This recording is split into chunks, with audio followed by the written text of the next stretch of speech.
it gets quite complicated because what she had done at that time is she knew I was coming into the money. She borrowed money against the house because it was in her name off the local Thai mafia.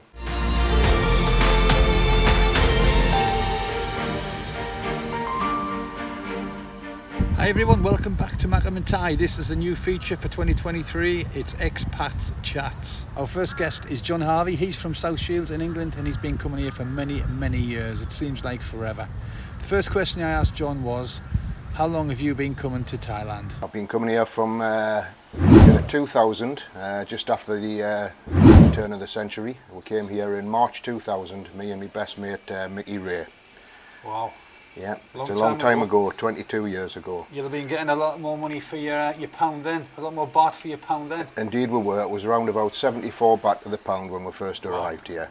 The reason we came was I'd just gone through a rather messy divorce. I mean, I don't think there's any simple divorces. Yeah. And my mate Mickey, his mother tragically died of cancer after a long struggle. Right. And we're just sitting in the bar one day and thinking, you know, we need a holiday, but we didn't really know where to go. In those days I had hair and I went to Vern's barber. I did have hair, I haven't got hair now, but I went to Vern's barber and I was sitting talking to Vern and he'd just come back from Thailand, would you believe? So this is how we got onto the Thailand topic. Right. And you know, I went back to Mickey and I says, how about Thailand? And he says, yeah, it sounds good to me, you know, sun, sand and all the rest of it. So we ended up booking up relatively quickly.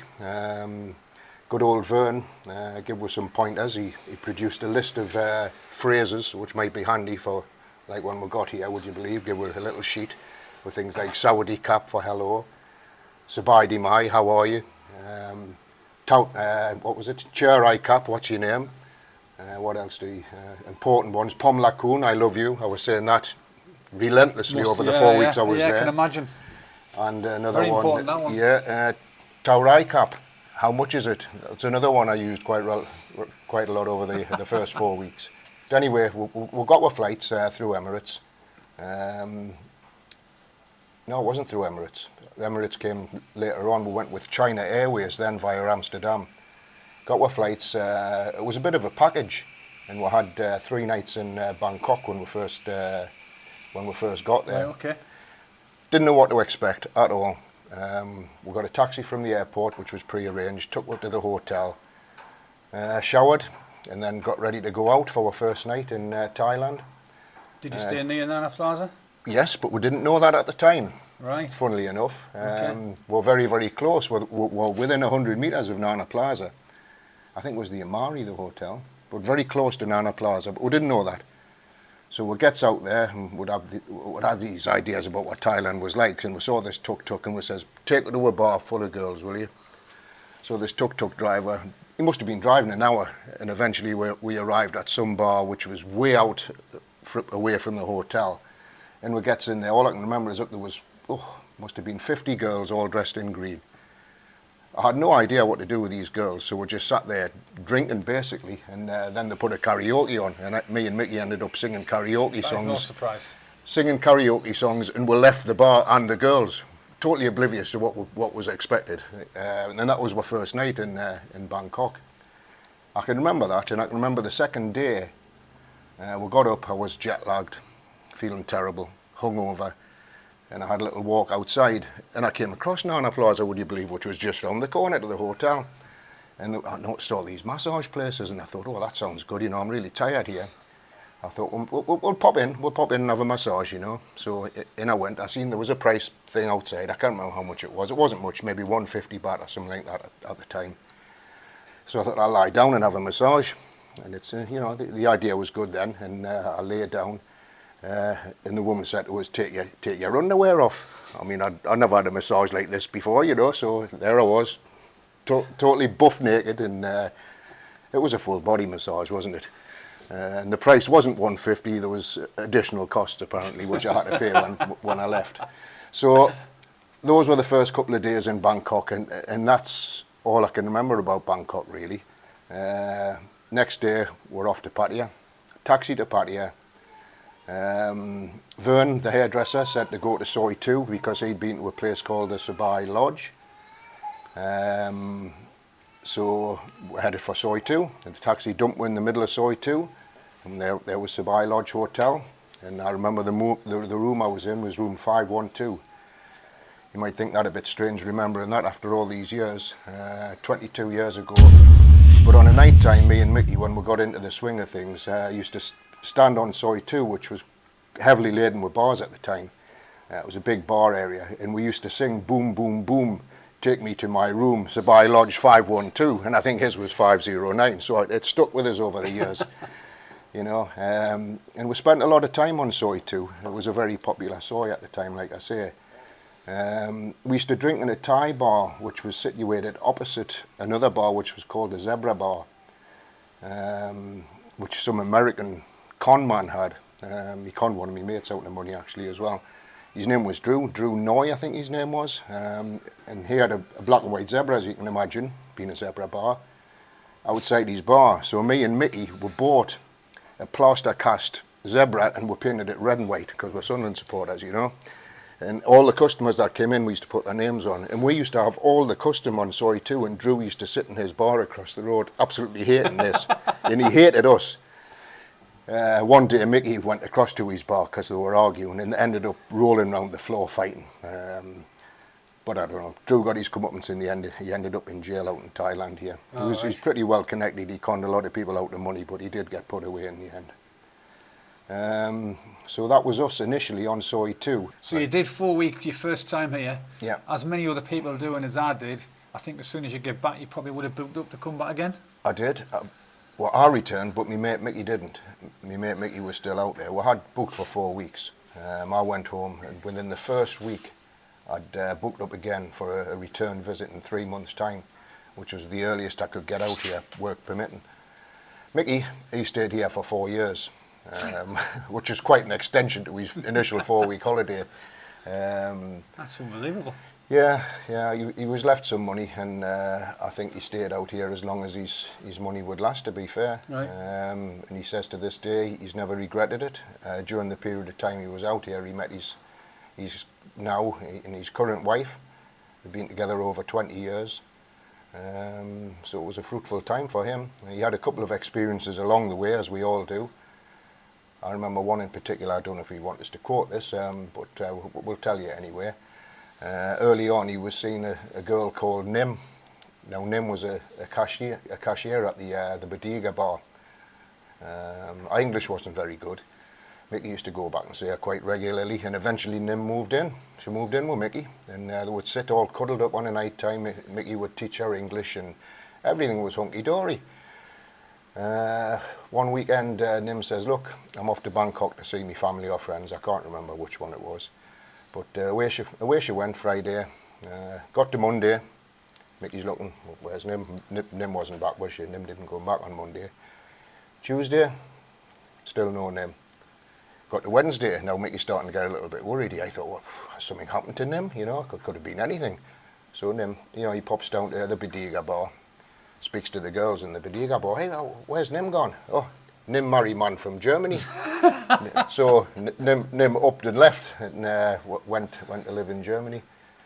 I've heard similar stories over the years. Yeah. It's just one of those things in Thailand. Yeah, absolutely. I think you've just got to expect the unexpected, and you'll be all right. Yes, I was going to make that point later on, but yes, you're right. Expect the unexpected here, because that's what can happen. For me, I returned again a couple of months later. I was only here for about 3 weeks on that occasion, and I can't remember anything about it. From the moment I landed to the moment I got back, I was just drinking constantly. I can remember one thing though.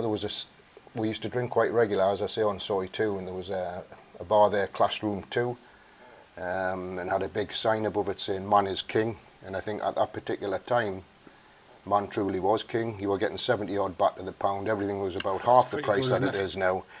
You couldn't spend your money, and it was a fantastic time to come to Thailand. So if you look at that period then, and how much you were paying, and obviously the costs were low, the baht to the pound was high. Yeah. And then you've been back. Say, let's move on, because we obviously couldn't go through every single year you've been here. Yeah. If we move on to, say, I don't know, 5-6 years ago. Well, after about, when was it? a couple of years, I'd had a couple of short-term relationship with Thai girls. I met a girl called Rachani, we'll call her. That was a proper name. I met her in Pattaya. I started sending her some money so she didn't have to go to work. So she stopped work. Within a year, we got married, and I bought a house in Pattaya Lagoon, which is where I'm sitting at this particular moment in time, not far from my house. And things appeared to be rosy. So in those days it was very, very easy to get a visa, very simple. Anybody could do it for you. So I got my visa for her, and she come and moved to the UK. And we lived there for a number of years. In total we're together about 10 years, I would say. I met her in about 2004, and she fell pregnant, and we had our first baby girl in 2006, Natalie. Things were going well. It was a fantastic time. Didn't appear to be any problems on the horizon. And it stayed that way, I would say, until we'd been together approximately 7 or 8 years. We'd been saving money for a holiday. Had about £8,000 in the bank, and Rachani decided to put all of that £8,000 into roulette machines in South Shields Town Centre booties. So nice. that was the first thing. And I think she probably got this gambling addiction from her mother, who I fell out with early on in our relationships, because we bought a motorbike, and within a week she'd lost it playing cards. Right. It's just one of those things that happened. Things settled down a little bit. We'd never planned to have any more children. Certainly I didn't want any more, but lo and behold, after we'd been together approximately 9 years, she marched in to the house and announced she was pregnant. So that was a shock with me in my 50s. Would have been. An absolute shock. Relationship deteriorated a bit from there, but I got my head around the idea we're having another child. And ultimately I'm extremely happy that we did. We had the baby. Things appeared to be a little bit normal, and Bo decided to take the baby out to Thailand because she wanted the baby to see her mum, who wasn't very well. And that seemed a reasonable idea, so off she toddled on the aeroplane to Thailand with this tiny little baby girl, Olivia. Time passed by. She was away a couple of months, I would say. Then she decided to come back home to England with the baby. When she got to Newcastle Airport, I went up to meet her, and she didn't appear to recognise us for whatever reason. I'm not really sure as to the exact reason why. I can speculate. But anyway, we got her home eventually, and that's when the relationship totally broke down. She'd clearly been on some kind of drink or drugs. I don't know which. I'm not going to speculate too much, but we got the mental health team involved, and the local GP, who said that she appeared to be a paranoid schizophrenic, which had been triggered by either drink or drugs, and she seemed to blame me for everything. And he says that it's likely that I would be a prominent cause of this if I stayed around, which I tried to do for a number of months. Right. Difficult time. It was a very, very difficult time. Yeah, very, very difficult time, especially with a newborn baby. And during this period, she also announced that she had a Thai boyfriend and didn't love us anymore. So that's where we were. Well, brand new baby. Wouldn't talk to us without music on at full blast because she thought I was bugging the house. And eventually I couldn't take it anymore. I upped and left with a few of my belongings in my car. I was still working at this point. I was a communication supervisor working for Northumbria Police. And I would spend my time between work, sleeping in the car and sleeping in my friend's bedroom. Also, coincidentally, would you believe, and she knew this, redundancies were available at work. which would mean for me a pension and quite a large payout of money. Coincidence, you might think. Thai boyfriend now wants to separate, and I'm about to come into quite a quantity of money. But there you go. So the house was empty out in here in Thailand. I came into possession of about 7 million plus baht, and I thought, what am I doing here, sleeping in my car in England when I can be sitting in my house in Thailand? So I jumped on the plane and got into my house in on Pattaya Lagoon in Thailand, where I promptly seemed to lose the plot. I've got all that money, my marriage has broken down, and my wife had the kids at the time, and I didn't really know where I was going with it all. So I went and got drunk for a couple of months. During this period I met a girl called Bozo. The relationship was quite slow at first. I didn't really build up at all in the initial stages. And I was still living at the house in Pattaya Lagoon. Then one day, out of the blue, my wife turns up with the 2 kids on my doorstep with a Thai boyfriend in tow. She dumped the 2 kids, 8-month-old and 8 years old, on my doorstep. So there I was in Pattaya with my 2 young children. Totally unexpected. Totally unexpected. Wow. I didn't know it was going to happen. And I didn't really know where to turn from there. It did stop us drinking so much. I had 2 kids to bring up. I used to go out occasionally, and I kept the relationship going with Bozo, who unbelievably stuck by us. She was a young, pretty girl, and I'm sure she had plenty of options at the time. And she stayed with us throughout this period, and she eventually moved in. She's the only mother that Olivia has really ever known. I mean, Olivia's 8 years old now, and she hasn't seen her birth mother since she was 8 months, and she certainly can't remember her, and she only knows Bozo as her mum. And is she in Thailand, or is she in the UK? No, well, my ex-wife Richani's story continues, because she went off with a Thai man. It gets quite complicated, because what she had done at that time is she knew I was coming into the money. She borrowed money against the house because it was in her name, off the local Thai mafia. Yes, so she borrowed money off the mafia, who appointed a lawyer to say they were going to take possession of the house unless money was repaid to them. So Rachani came up with some figure which was outrageous at first. They're asking for half of me redundancy money. I think it was 3.5 million baht or something she wanted. I says I wasn't going to pay that. The house wasn't worth much more than that. I thought they might as well just take it. You know, the house was only worth probably about 4 million at the time. So she reduced the figure to 2.5 million baht.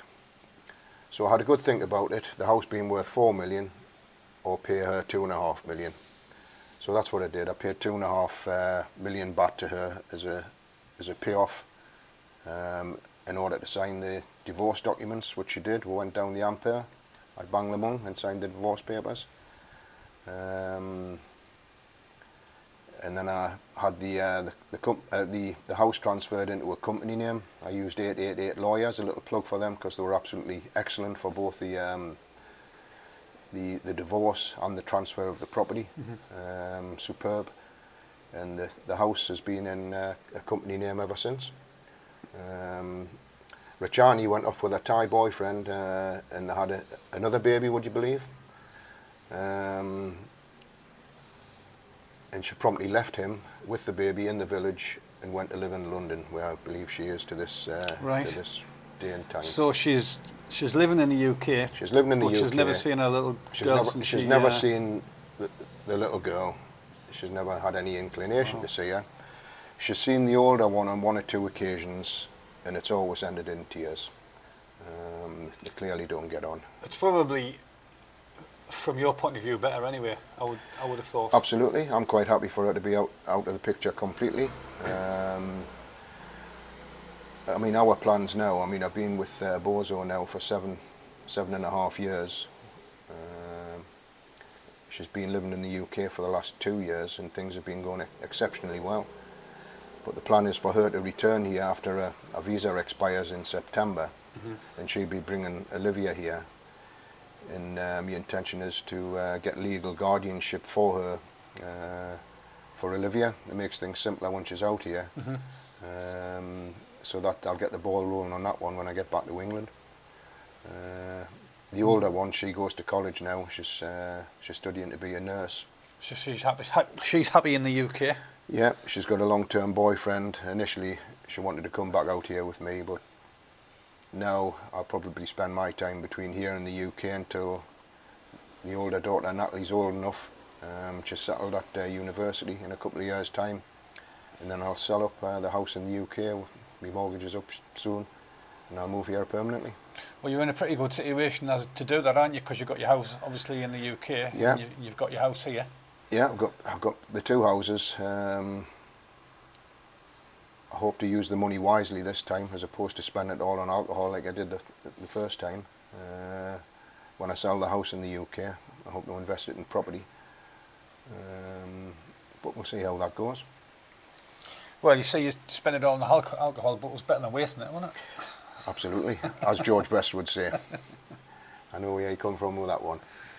Yeah, it was a fantastic period, I have to say, but if I'd been a little bit more wise, I would have saved some of the money. Okay, that's the end of part 1. John's back in a couple of days. If you want to know when part 2 is released, then subscribe to the channel and click that notification bell, and when it comes out, you will be the first to know.